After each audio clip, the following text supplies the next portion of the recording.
교회를 향한 격려의 편지, 교회를 향한 격려의 편지라는 제목으로 말씀을 나눕니다. 요한계시록 1장 1절 보시면 예수 그리스도의 계시라고 시작합니다. 이 계시란 단어는 베일을 벗기다라는 뜻입니다. 가려져 있는 신비, 하나님께 속한 이 신비를 드러내시고 가르쳐준 것을 계시라고 합니다. 요한계시록은 이 마지막 때 종말에 대한 계시를 우리에게 말씀하고 있습니다. 근데 이 계시를 성취하셔서 그 역사를 실제로 움직이시는 분이 누구신가 할 때 바로 예수님이시다라고 말씀하는 겁니다. 예수 그리스도의 계시라는 표현은 이 세상의 그 종말을 주도하신 분이 예수님이시다, 이것을 분명히 선포하면서 요한계시록이 열리는 시작점이 되고 있습니다. 이 계시를 3절에 보시면 이 예언의 말씀이라고 하죠. 이 예언이라는 단어는 미리 예자가 아니라 맡길 예자라고 했습니다. 그래서 하나님의 말씀을 맡아서 전하는 일을 지금 사도 요한을 통해서 계시를 주셨고 그 말씀을 맡아서 전하는 것입니다. 그러니까 이런 맥락에서 볼 때 1절에 속히 일어날 일, 3절 끝에 보시면 때가 가깝다라고 하는 표현들은 이 말씀이 미래에 일어날 일만을 가리킨다라고 할 수가 없는 것이죠. 마가복음 1장 15절 보시면 예수님이 사역하실 때 이렇게 말씀하시죠. 이르시되 때가 찼고 하나님의 나라가 가까이 왔으니 회개하고 복음을 믿으라, 이렇게 말씀합니다. 또 이 예수님이 선포하신 말씀이 하나님 나라가 아직 오지 않았는데 이제 곧 올 것이다 라는 의미가 아니죠. 하나님 나라가 가까이 왔다는 것은 이미 임했고, 예수님이 오심으로 임했고, 또 현재 예수님의 사역을 통해 임하고 있고, 또 예수님이 이제 다시 오실 때에는 완성된 나라가 임할 것이다 라는 의미로 선포하는 것입니다. 요한계시록 말씀도 마찬가지입니다. 하나님 나라가 완성되어간 일들, 예수님이 이루시는 나라가 그 일들이 진행되고 있고요. 또 그 일을 이제 앞으로도 계속 완성되어 갈 건데, 동시에 그 일을 거스르는 일들, 방해한 자들도 있는 현실을 또 말씀하면서 하나님 나라가 임하는 것을, 그 나라와 관련된 말씀들을 하고 있는 것입니다. 4절에 보시면 이 말씀을 받는 구체적인 대상들이 나오고 있습니다. 요한은 아시아에 있는 7교회에 편지한다고 말씀합니다. 그러니까 이 요한계시록의 말씀은 서신서와 같은 개념으로 각 지역, 특히 아시아의 그 당시 터키적이죠, 소아시아에 있는 대표적인 7교회에 편지하는, 그들이 말씀을 전하는 구체적인 역사적 맥락을 가지고 있습니다. 당시에 이 7교회가 처한 상황은 이 대대적인 로마 황제의 박해 가운데 있는 것이었습니다. 이 사도 요한, 요한계시록 쓴 이 시기 직전에는 로마 본토에 대해서만 로마 황제들이 박해를 가했는데, 한 95년도 이후인데요, 도미티안 황제라는 이 사람이 로마 제국 전역에 걸쳐서 기독교인들의 박해를 봅니다. 자신을 신격화하면서 황제 숭배를 강요하게 되고, 많은 교인들이 박해받아 재산도 몰수당하기도 하고요, 맹수의 먹이로 던져져서 이렇게 죽는 그런 일들이 로마 전역으로 번졌던 것입니다.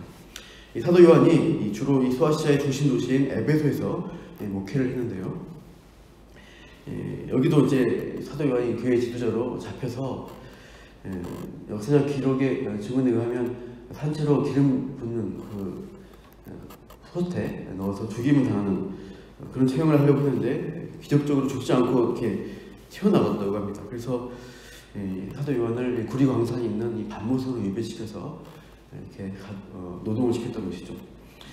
그래서 이 요한계시록도 거기 유배된 동안에 하나님이 계시를 보여주고 쓰게 된 것입니다. 그래서 이 박해 쓰나미가 이 소아시아에도 대표적으로 많이 이제 번지고 있는 그 상황에서 이 사도 요한은 이 요한계시록을 쓰면서 참 이 7교회가 처한 현실에서 박해받은 상황 가운데서 어떻게 우리가 믿음을 지킬 것인가를 전하며 교회를 향한 격려의 말씀을 주고 있는 것입니다. 7교회라고 되는 것은 그 당시에 7교회만 있는 것이 아니라 여러 많은 교회들이 있었음에도 대표적으로 7이라는 숫자를 사용한 것입니다.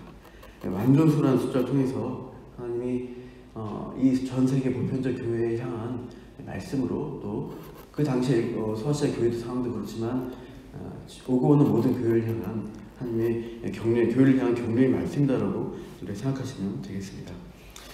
그래서 이 한국 교회 또한 많이 지금 쇠퇴한 상황이고 때로는 참 여러 가지 어려운 일들로 참 앞을 볼 때 좀 답답하다 생각이 들죠. 그렇지만 하나님이 이 교회에 당한 이 상황 가운데서도 여전히 우리가 완성될 그 하나님 나라를 바라보고 힘을 내라고 격려하는 말씀을 또 우리가 받아야 할 것입니다.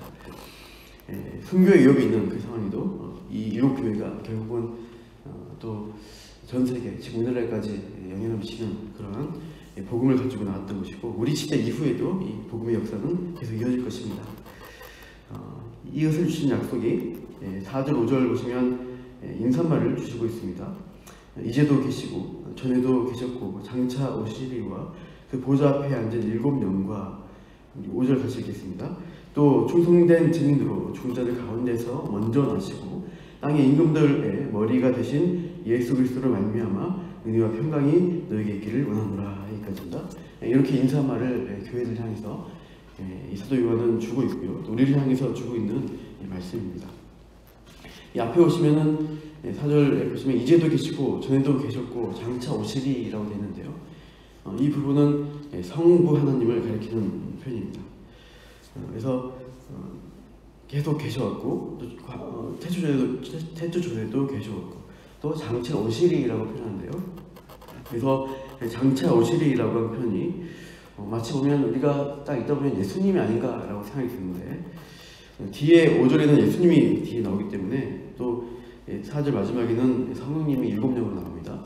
그런 의미로 볼 때는 이게 성부 하나님입니다. 그러면 영원히 계시리라고 표현한 게 좋을 것 같은데 오시리라고 표현한 것은 무슨 의미인가 했을 때 이게 원어로 보시면은 장차 오시리가 현재 오시고 계시리라는 뜻입니다. 그러니까 먼 미래적 의미가 아니라 현재 분사라고 하는데요. 현재도 계속 진행되고 있고 앞으로도 계속 되고 이렇게 움직인다는 어떤 동작을 강조하는 표현입니다. 그러니까 성부 하나님께서 보좌에 앉아서 멀리 우리만 내려다보시고 아무것도 안 하시고 팔짱 끼고 계신 분이 아니라 역동적으로 활동하고 현재도 그 하나님 나라의 뜻을 이루고자 계시는 분, 일하시는 분으로서 표현한다고 볼 수 있습니다. 그래서 영원한 우리에게 주실 복을 가지고 현재로 계속해서 가족식에서 일하시는 하나님이라는 의미로 교회를 향한 그 마음을 가지고 일하시는 하나님이시다. 그 은혜와 평강 주시는 분이 우리 성부 하나님이시다라는 표현입니다. 두 번째로 보시면 그의 보좌 앞에 있는 7영 되어 있죠. 이것은 성령 하나님입니다. 7개의 영이 아니라 이 7이라는 숫자는 아까 충만한 수가 있습니다. 온 세계에 충만한 완전한 수. 그래서 7교회에 또 보시는 7 촛대라고 예수님이 또 하시면서 2절에 보시면은 예수님이 7교회를 계속 붙들고 계시고 그 가운데 동행하시는 예수님으로 표현합니다. 그래서 이 7명이라는 의미는 온 땅에, 온 세계에 보편적으로 일하시는 하나님의 영을 가리키고 있습니다. 그래서 성령께서도 우리 온 교회들을 두루두루 보살피시고 살피신다. 그 성령의 은혜와 평가를 받아서 우리 교회가 그렇게 하나님의 복음의 하나님 나라의 일들을 감당할 수 있음을 또한 말씀하고 있는 것입니다. 세 번째로 오시면 5절에 성자 예수 그리스도의 인사말을 하고 있습니다. 그래서 이 하나님 나라를 성취하신 분이 예수님이시다라는 의미에서 예수님을 강조하면서 좀 길게 수식을 하고 있죠. 예수님에 대한 호칭이 3가지 묘사가 나옵니다. 충성된 증인이고 죽은 자들 가운데서 먼저 나신 분이고 땅의 임금들이 머리가 되신 분이다 라고 표현합니다. 이 증인이라는 단어는 이렇게 순교자라는 의미를 갖고 있습니다. 그래서 하나님 말씀을 증거하기 위해서 죽임 당하기까지 충성스럽게 증인의 사명을 감당하시는 분으로 말씀하고 있습니다. 그래서 그리고 죽은 것으로 끝나는 것이 아니라 그 다음에 어떻게 해요? 죽은 자들 가운데서 먼저 나신 분이다 라고 말씀합니다. 순서상 먼저 나셨다가 아니라 가장 으뜸이시다, 최고의 자리에 있으시다 해서 절대적 주권이라는 최상급 표현으로 먼저 나셨다는 표현입니다. 그래서 만물 위에 주권자 되시는 것을 이렇게 표현하죠. 골로새서 1장 18절 죽은 자들 가운데서 먼저 나신 이시니 이는 친히 만물의 으뜸이 되려 하시며라고 했습니다. 그래서 먼저 나심으로 모든 지어진 만물 위에 주권자 되시는 하나님. 그래서 만물을 창조하신 분이시고 다시 재창조의 역사에 있어서도 최고의 으뜸이 되신다는 표현입니다. 그 땅에서 로마의 황제가 으뜸이고 왕이고 권력을 마음대로 휘두르는 것처럼 보였죠. 그러나 이 역사의 실제 통치자이고 주권자는 우리 예수님이시다. 그분이 죽음의 세계까지 통치하신 분이시다 라는 말씀을 분명히 하고 있습니다. 그 예수님의 통치 가운데 우리가 은혜와 평강을 누려야 한다라고 인사하고 있다는 것입니다. 이어서 예수님이 하신 일들을 소개하는데요. 세 가지 사역이 나오고 있습니다. 6절에 보시면 5절 마지막입니다. 아까 읽지 않은 부분요. 첫 번째, 우리를 사랑하신 말씀하고, 두 번째로 그의 피로 우리의 죄에서 우리를 해방하신 일들을 말합니다. 6절에 보시면 이제 우리를 나라와 제사장 삼으셨다라고 표현하고 있습니다. 우리를 사랑한다 이 동사, 그리고 해방하셨다 이 동사를 비교해보면 해방하셨다는 것은 과거에 단 한 번 이러한 일을 가르칠 때 쓰는 동사입니다. 부정과거로 나와 있고요. 우리를 한 번에 십자가의 은혜로 해방하셔서 구원을 이루신 그 사건을 가리키고 있습니다. 그리고 앞부분에 우리를 사랑하사 이 부분은 현재형 동사로서 계속 진행되고 있는, 계속 우리를 사랑하시고 있는 상태에 있다는 것을 말씀하고 있어요. 그래서 죄에서 해방한 십자가 이대로 이루셔서 지금까지 또 앞으로도 계속 성도들, 교회를 사랑하신 예수님의 그 일하심을 우리가 기억할 수가 있습니다. 그리고 세 번째, 우리를 위한 사역, 나라와 제사장 삼아서 하나님 나라를 드리는 사명을 감당케 하신다는 것입니다. 베드로전서 2장 9절 말씀 이렇게 읽겠습니다. 너희는 택하신 족속이요 왕같은 제사장들이요 거룩한 나라요 그의 소유가 된 백성이니 이는 너희를 어두운 데서 불러내어 그의 기이한 빛에 들어가게 하신 이의 아름다운 덕을 선포하게 하려 하심이라. 세상에서 볼 때 기이하게 보이는 빛 가운데 우리를 들어오게 하셨다는 것이에요. 그래서 우리가 그 하나님의 일들, 이 나라와 제사장 삼는 일들을 세우셔서 그 나라를 우리가 세상에 드러낸 일들을 우리를 증인으로 세우신다는 말씀입니다. 그래서 그 일을 감당하도록 우리 사명을 주셨고 할 수 있는 힘을 주시고 있다는 말씀을 보게 됩니다.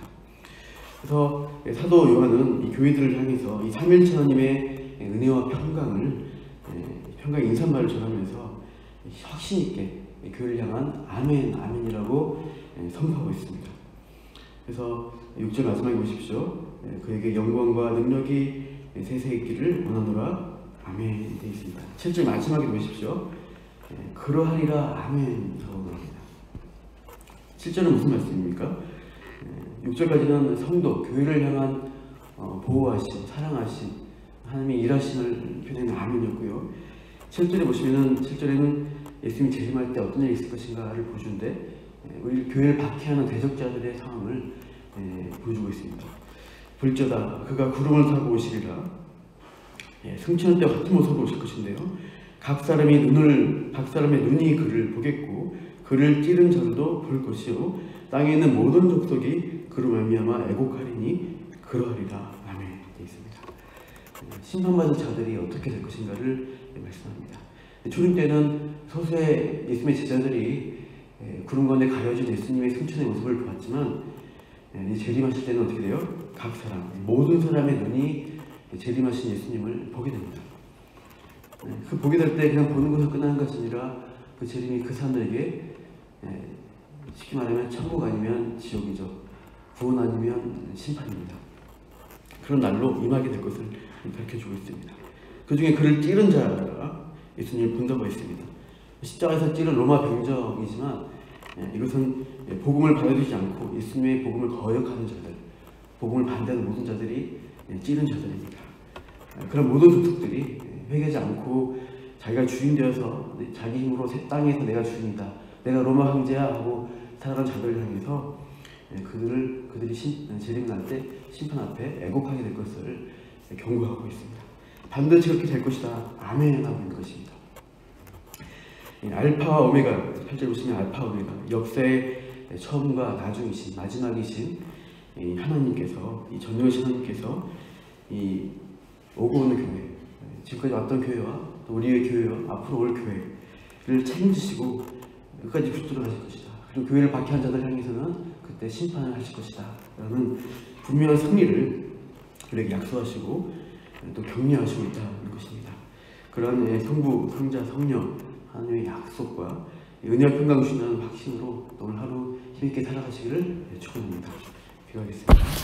하나님, 요한계시록의 말씀을 또 우리가 앞으로 묵상하게 될 것인데 참 박해받고 많은 이 세상에 사는 방식과 다른 하나님 나라 백성이기 때문에 우리가 받아야 할 손해와 또 어려움과 참 이 시대에도 교회를 향한 많은 핍박들이 있는데 하나님, 그러나 이 사도 요한의 시대에도 성부, 성자, 성령의 평강과 은혜를 그 인사말을 전했던 사도 요한의 말씀이 우리에게도 이 시간에 드려집니다.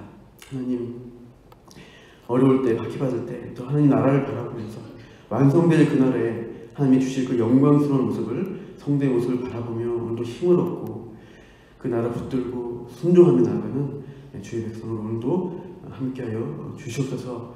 오늘도 이렇게 우리가 있는 자리 가운데서 소망과 위로와 평강과 은혜 주시는 하나님 붙들고 힘있게 나아가게 하여 주시옵소서. 감사하며 이 모든 말씀 예수님 이름으로 기도합니다.